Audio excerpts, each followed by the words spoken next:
Coach on the road once again, take your youngsters behind the scenes on what it's like being a Major League ball player with the MLB stars of the game. And I'm over here with the man for the White Sox. I'm going to let him introduce himself to my audience. Yeah, Fraser Ellard. Every kid dreams of playing in the big leagues. What's this big league experience been like for you?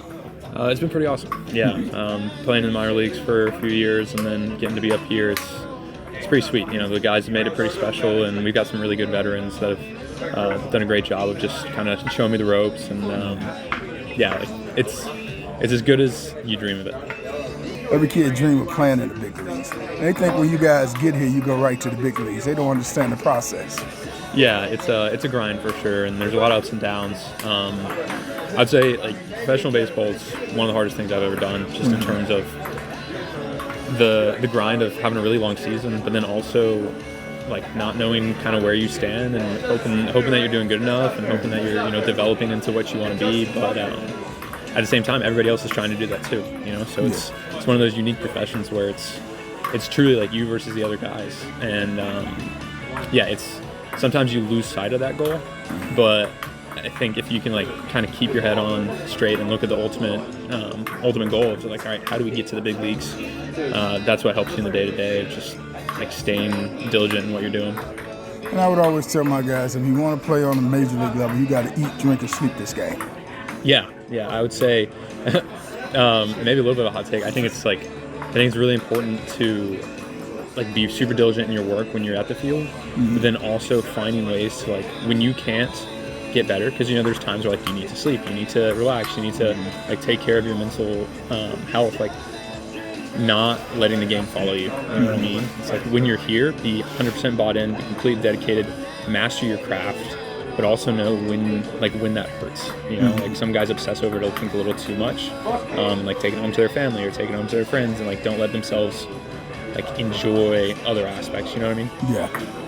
So, man, what was this journey like for you getting here? I mean, what is minor league life like for those youngsters? Yeah, so I had kind of a interesting path just to even professional baseball. I went to an NAIA school my freshman year, then I transferred to a Division II school for 3 years, and then with COVID, got another year back, so then I went to Liberty D1, and then when I got drafted in 2021, went straight to low A, kind of as an older guy, and then the next year was in high A and double A a little bit, and then after that, last year I was actually hurt almost the whole year, and so it's a little bit of a grind, just like trying to figure out, okay, why am I getting hurt? Like, is it something I'm doing? Is it something I can control? Things like that. But I mean, honestly, I think what's made my experience is the guys that I've been around. I think when you start playing, even in college, like, it truly is about like how can you help your teammates, like how can you go closer as a team, and that's like kind of what fires me up, honestly, is like seeing other guys make it in. Like we're having a lot of guys debut this year that I've been teammates with, and it's just so cool to see these guys like reaching the pinnacle of our sport. So do you watch these guys, and more importantly, watch yourself on ESPN for them da-da-da-da-da moments? I actually try not to. Yeah, I try to stay away from it, honestly. I like the best way I would describe it is like the noise. Try to stay away from the noise, and just worry about like, all right, how can I get better as a pitcher today, and then see what happens. Well, Torrey Hunter told me about peanut butter and jelly sandwich days. You know anything about that in the minor leagues? Yeah, I mean, I would say for me, it's a lot of like Five Guys days, like honestly, minor leagues is so much better now than it was even like right before COVID. It's so much better.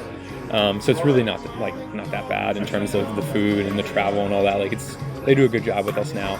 Well, it ain't quite like major leagues now. Yeah, it's not like this. You just tell the chef what you want. Exactly, it ain't like this. But yeah, it's not nearly as bad as those guys used to have it. Because you talk about a grind, man.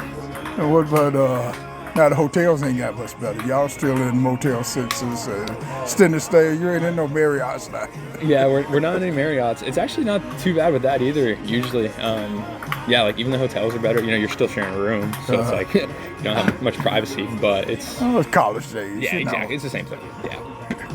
So, I mean, and then when you travel, what about them? You still got them long bus hours, 10, 12 hours, turnarounds? I mean, up here, no. Up here, it's a lot of flights, which is great. I mean, down there, you'll drive through the night. You'll have those really long bus rides. And it gets better at the higher levels you get, so like low A, high, like you're busting everywhere.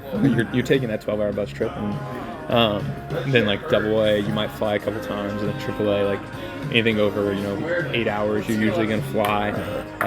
But yeah, it's still, it's a little gritty stuff. So what about when you get up here? You walk through that tunnel. Most fans don't even know it's a tunnel to get to the locker room. You walk through that tunnel. What does that feel like? Take us through that. Yeah, surreal, honestly, is like the best way to think about it. It's just, you walk out there and you see anywhere from 30 to 40,000 fans, and it's like I'm just trying to soak it all in still. I'm here.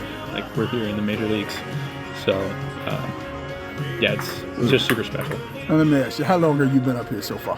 A week and a half. A week and a half. So how many times have you been called rookie in that week and a half? Oh, 50? I don't know. More than I can count, yeah. You thought your name was Rook after you got up here, huh? Yeah, exactly. And then when you walk in this locker room for the first time and see your uniform, what's that feeling like? Yeah, I think kind of similar feeling. Just like, man, it doesn't feel real, It's like, is this actually happening? So, yeah, it still kind of surprises me sometimes. I'll be like, whoa. Yeah. You pinch yourself? Yeah, a few times. Did you cry? No, I didn't cry. Come on, but got caught up in the moment. A little bit. I think more of just like a little tear.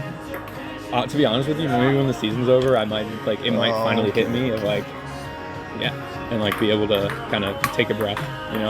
Still kind of in the craziness right now. But what about Mama? Did Mama cry? I think she cried. Yeah. Oh yeah, you gonna put it all on Mama? Yeah. You don't want us to know you cry. All right, last two questions. So, who are some of the guys who are your idols, your mentors, Yeah, some of the guys here that have just been helping me a lot is like Chad Cool, Dominic Leone, John Brebbia. Our vets here have just been like really, really cool. And I got the chance to start the season with Chad, and he's been great. He's had 7 years going on 8 in the big leagues, and kind of just like showing me how to be a pro's pro.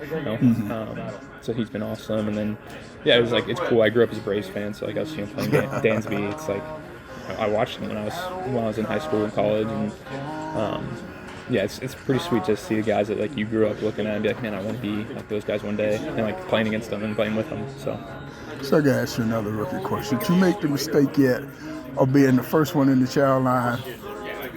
No, I didn't make that mistake. You knew that now. Yeah, I had a little bit of feel for that one. What about getting on the plane? Have you made the mistake of trying to go to the back of the plane? No, still.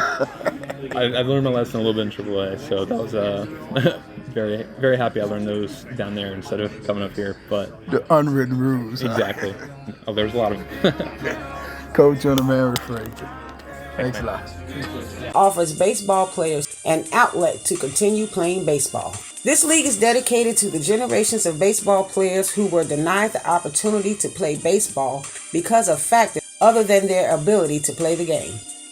The requirements for this league are baseball talent and ability. Log on to our website at www.ALOO247.com. That's ALOO247.com. Thank you. Click on the subscribe button and become a subscriber.